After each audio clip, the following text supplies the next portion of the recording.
Well, welcome back to our listeners. This episode of the Online Exploitation topic series will explore the connection between online exploitation and human trafficking. Sharing their knowledge and expertise in this area today is Candace Parrott. Welcome, Candace. Hi there. Good evening, everybody. Happy to be here. Yeah, Thank you for inviting us. you're very welcome, and we are happy to have you. If you could actually start by introducing yourself, a little bit about the work you do and the organization you represent. Sure, absolutely. So I am with the Maryland Human Trafficking Task Force, and that is a collaboration of several agencies. I am also with Freshwater, so that's my organization, the executive director, and I'm the chief engagement officer at Araminta, which is Until Every Child is Free. All of them to do with child sex trafficking. Thank you. So, if you could help us get started by just defining for those who may not be aware what human trafficking is. Sure. So, what it is not, which is usually what I like to go to, is where people think it's that white van snatching people, the kidnapping, the Taken movie. It absolutely is not that. It is not a foreign issue. 7% of what we see is probably the foreign side. And that's why we do what we do, because it really is important that people understand this is a local issue. Absolutely, our local youth, our local kids, our local young adults. And so, simply put, it's the buying and selling of people. And we're going to focus obviously on the human trafficking of sex trafficking, but we also know that labor trafficking and organ trafficking exists as well. But with the online trafficking, again, this is such an issue. It is a local issue. Thank you for that. So, yeah, I mean, there probably are, I mean, I'll just speak for myself, some misconceptions really of what that behaviors that may look like or how it manifests itself online as well as potentially in person. So yeah, we can get into I think more of that and help me understand as well as our listeners what that looks like. So to that point, what in what ways does online exploitation then connect with this broader pattern of child trafficking? Like I guess share with us how it maybe evolves in a situation with an individual. Certainly. So, when we had the malls and we had a lot more interaction prior to the pandemic, there was a lot more interaction in person. But like I tell people, the numbers went up 97% during the pandemic because where was everybody at home, online, kids, adults, tablets, any form of social media. And so, one of the things how it connects with the border is that it's increased. It has drastically increased over the past few decades. It's the social media, the chat rooms, the gaming, the sextortion. And so it's interwoven with the broader patterns of child trafficking. So it enables the traffickers to gain access anonymously. They're able to recruit, they groom, they can control. And a lot of the times especially with the youth, when they think they're interacting with a 14, 15, 16-year-old, by the time they are pulled in and that manipulation has occurred, then they realize, guess what? That 14, 15, 16 is more like 40, 50, 60. And so that's what it allows them to do with that whole online exploitation. Truly has blurred the lines when it comes to the online CSE. Mm-hmm. Mm. Thank you. So tell us what trends you're seeing. What are some ways that traffickers are using these platforms to recruit and groom young people? So I think first and foremost is when people think that it's only the teens, it is not. You've heard a lot in the news. There's Roblox, and then we have the obvious apps, Facebook and Instagram. But they've really got creative with the TikToks, the Discord, the Roblox. There's a lot where they are engaging in those game rooms. They are chatting, the chat rooms. It's getting them to engage with them in general conversations. And if it's somebody who is showing up as a 14, 15-year-old and they think they're engaging with another one, it can be taking pictures of themselves and that whole false sense of who they think they're engaging with. And so typically that's what we see a lot of. They usually target the vulnerable. And when I say the vulnerable, not to be confused with socioeconomic, because it happens in, low, middle, and high income families, two-parent families, single parent families. And I think that's where a lot of the confusion happens when you think it cannot happen to your child. Good point there. People are actually playing when we talk about these gaming spaces. So Mhm. it's these kind of first person role player games or these games where we're sort of playing with a community of others that much as we might think about two kids sitting on the couch gaming, right? Yes. It's two individuals in this virtual space gaming together in much the same way, but a young adult not being aware truly of who it is that's figuratively sitting on the couch with them, right? That begins to develop that relationship. Am I correct? Exactly. And it could be more like they're mentoring them in the game. They're teaching them something Mm, about the game. So the time that's invested, people may think that this is a, one and done or an overnight. It's not. The time that's invested into that manipulation is amazing. It can take 3 to 6 months when it comes to the recruiting and the grooming, right? So mm. if they look like, oh, you don't know how to play this, or especially on the gaming, let me show you how to do this. And then they're actually working with them as sort of a mentor mentee. Let me show you how to get better. And so the kids really believe as they're being befriended, and the young adults, that they really are dealing with somebody who is interested in them.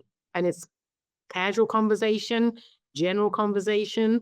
And then before you know it, they are recruited and in a situation that they don't know how to get out of, and certainly not how to report. Thank you. I think that makes me understand it more. So it really is a situation where maybe I finish gaming at 9 o'clock because that is my curfew, right? My parents tell me I have to put it away. But Mhm, I've made a date, so to speak, with this person who is now my online friend to meet back up tomorrow at 4 o'clock to mhm, resume the game kind of mhm. dynamic. So these Absolutely. relationships, got it. All right, thank you for that. Let's move into a little bit about the role that schools, families, different community organizations can play in recognizing that this is what's occurring and then preventing online exploitation before it escalates to trafficking. Certainly. So, one of the things that we do as a task force is bringing about the awareness, right? So, I like to break it into three different sections. You've got the prevention and the education, and then the restoration. So, if we get people involved at the stage of the prevention and the education, then it lessens the restoration, because clearly we'd like to get them on the front end. So, what does that look like? That looks like schools acknowledging that it exists, because there are so many cases where schools don't want to invite us in to do these public awareness classes. I do 7 classes, sometimes rotating the same class to educate the children. Some high schools are very welcoming, some middle schools, but nowhere near enough. And so I think what society feels is if we act like it doesn't happen, then it doesn't happen. And that is so not true. And it's not until you find that a child has been subject to trafficking and now they're all over the news, and now they say, can you come in and now, present to the rest of the children? People can get on board with the awareness and understand that if we educate our children on what to look for instance, society will have you believe that the trafficker is mainly male and the victim is usually female. Absolutely not. Our male victims and the LGBTQIA plus population are also affected by this. The only difference is that they don't share as much as the females do. So when you ask how do, what role can they play? Get involved, acknowledge that it can happen, doesn't mean it's going to happen, but with the community, with different organizations, schools, invite us in to do presentations to bring about the awareness. I cannot tell you how many of these I do in a week, and people say, I had no idea this was happening in my community. And if everybody wants to put their blinders on and act like it doesn't happen, then guess what? You're going to deal with us on the rest of the restorative side, not on the prevention and education. Our previous episode, the individual doctor actually made the same point, and the phrase that she was really using was normalizing the conversation, Yes. right? To bring this into the light, to make this normal so that a Mhm. student doesn't feel an individual who may be caught in this situation has had some previous conversations, right, with adults, knows that this is something that is more typical, right, more normal than not, and to not be afraid to come forward. Exactly. And you make a really good point there because, it's one thing if you suspect it, and what I say is speak with your children, not at your children, right? Because if they feel that you've created that safe space for them and we're not victim blaming and we're not accusing them of doing something wrong and that we are treating them as a victim, not a criminal, and we even, deal with law enforcement on that to that end, and if you have those conversations in a preventative manner with the kids and with the young adults, then they feel that they can come and share. Sometimes it's other youth talking about a school friend and what they learned in the school. When we do our presentations, they'll come and speak with me afterwards and say, I think one of my friends is being trafficked, when we give them some of the red flags. So even to that end, we really have to make the kids feel safe to report, and make sure we're not victim blaming. Great. I'm gonna come back to this because I think I'm understanding more the what trafficking looks like in this space. So it would be a situation where a person has shared photos or done something potentially of a sexual nature, right? That has Mhm. been recorded. That then they're being made to continue to engage in that behavior. That's then being disseminated. Perhaps this person is making money off of dissemination of these items, right? This is what we really mean by trafficking in this kind of space. Am I correct? Yes. So when we're talking about online exploitation, sexploitation, that's exactly it. So we had a situation last year where a parent had the 16-year-old who was offered $500 for a picture of the feet. And so they thought that this was a crime. It actually is not a crime. And people are shocked that it's not a crime. But what we do say to the kids is, so what's next? And that's what I talk about, creating that safe space. And the kids go, oh, then they're going to ask for other pictures. Absolutely. And so that's where the risque pictures come in. And so it's knowing the apps that your kids are using, right? And there's one in particular that I always point out, which we refer to as a hidden calculator. Well, that is not a calculator. It's a vault that they can hide these risque pictures in. So when I tell you the traffickers are smarter than people give them credit for, they know how to not only manipulate the vulnerable kids, but they'll tell them what to do to protect the trafficker. And so it does look like that. It starts with they're flirting with them. You're attractive. You're this, show me that, take a picture. And then you've got, their faces with, especially with AI, it is huge what we're seeing with AI, where they can just go in and adjust the pictures. But when you're dealing with an average teen is already, shame and blame, and now somebody's threatening to put their picture out there, of course we deal with the suicide. I just recently had a situation where we were able to rescue somebody from that suicide. But thank goodness he told his guardian. If he had not, we would never have known what was going on with him, but he was being exploited and giving up gift cards. So it would have been gift cards, maybe cash, and then sexual favors. So that's exactly what happens. Got it. Thank you. So let's move to sort of some resources or reporting tools. So, what should Maryland residents know about if they suspect a child is being exploited, either online or offline? What do they need to do?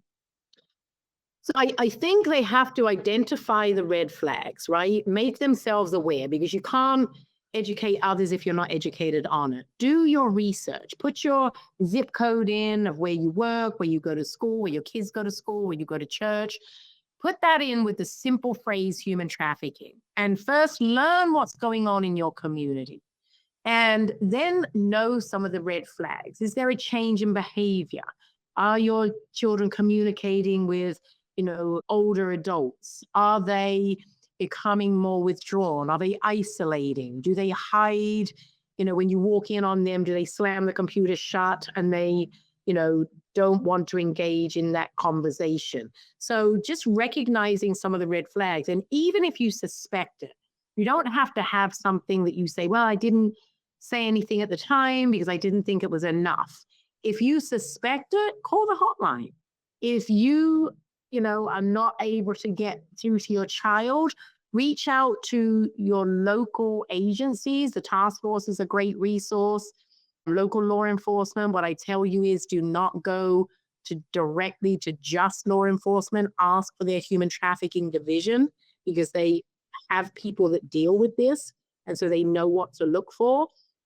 Know, like we see a lot of this with the foster care kids and, the homeless. Know where those agencies exist in your community and build your own resources in your immediate community. And then we always have the national hotline, which is the 1-888-373-7888.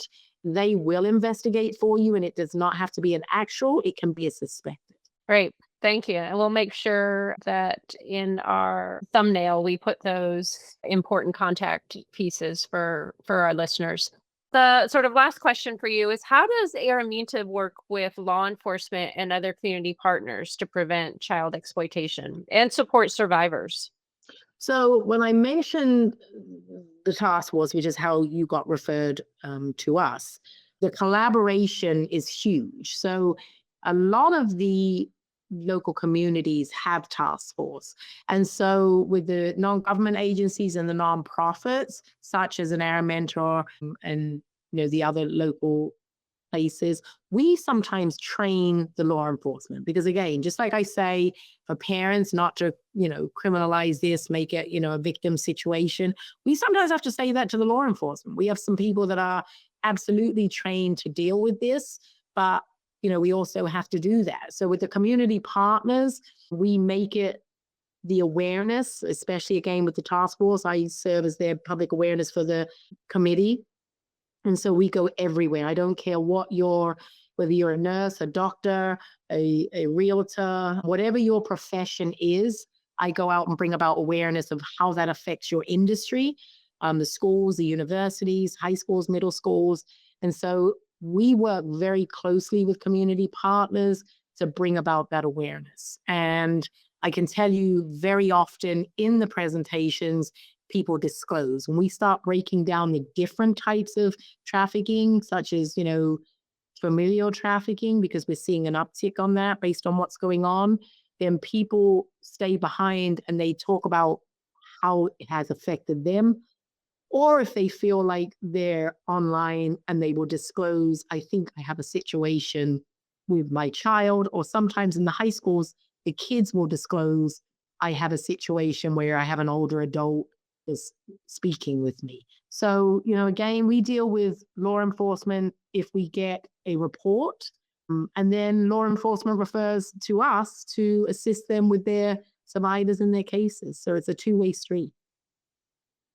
You had earlier used the shame and blame phrase. What would be one strategy maybe to close out with to help someone who has been a victim, who has survived something like this?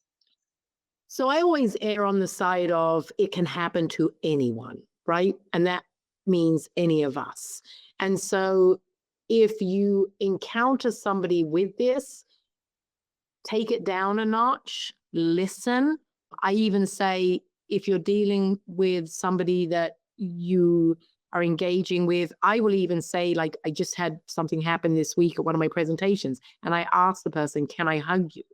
And, again, that's their personal space. So when you're creating that safe space, always consider them the victim, even though sometimes victims don't consider themselves victims. but err on the side of they haven't done anything wrong. And that's what is key to somebody who's engaging with somebody who could be a victim of child sex trafficking or adult sex trafficking. Yep. Removing that shame aspect of it. Right. Yes. Yes.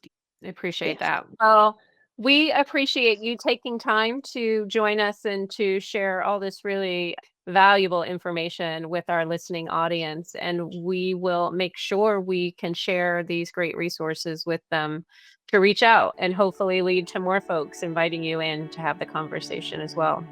Thank you so much.